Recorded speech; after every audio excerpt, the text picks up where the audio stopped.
Arab jazirasiga yahudiylar qanday kirib keldi? Nasroniylik qanday kirib keldi? Forslar qanday qilib Arab jazirasiga hukmron bo'lishdi? Mana bilamiz, payg'ambarimiz sollallohu alayhi vasallam payg'ambar bo'lib yuborilganlarida Yamanni forslar boshqarar edi. Yaman hukmi forslarning qo'lida edi. Qanday qilib forslar Yamanga kirib keldi? Deyarli hamma muoriflar, Tabari, Ibn Asir, Ibn Kasir va boshqalar keltirgan Yamandagi arab podshohlaridan biri Robi ibn Nasr tush ko'rdi. Juda bir uzoq qissa, lekin xulosasi shuki, tushini kohin va munajjimlarga aytib berganda, yaqin fursatda ichida habashlar, ya'ni negerlar, habashlar Yamanni egallashadi degan xabarni berishdi. Ko'ringki, shirk, johiliyat rivojlangandan keyin kohinlar bilan munajjimlar ish yurishib qoladi, baxshilar ish yurishib qoladi-yu. Eshitib qolasan, bizning mahallamizda bitta baxshi bor, eshigini tagida falonchilar o'tiradi deydi. Falon odamlar o'tiradi deydi. Nimaga o'tiradi desa, dindan bexabarda.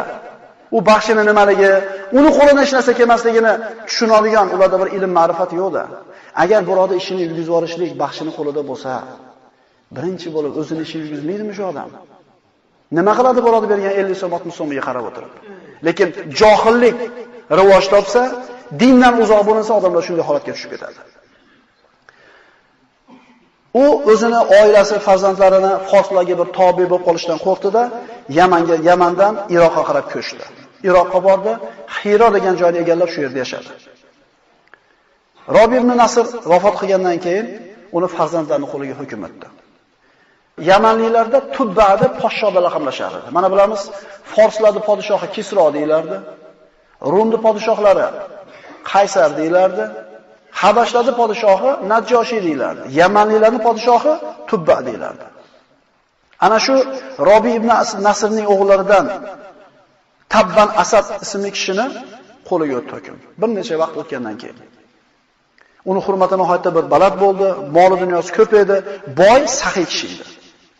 Kunlarning birida mana shu Tabban Asad Shomga tijorat qilishlik, sayohat qilishlik maqsadida yo'lga chiqadi. Yasribga yetganida, hozirgi kundagi Madina. Yasribga yetganida o'g'illardan bittasini qoldiradi-da, shu yerda tijorat qilib tur deydi, o'zi Shomga ketadi. Tabban Asadning o'g'li Yasribliklar bilan kelisha olmay qolib urushib, Yasribliklar uni o'g'lini o'ldirib qo'yadi. Tabban Asad qaytib keladi, Yasrib ahli bilan urushadi. Yasrib ahlining axloqidan dahshatga tushadi.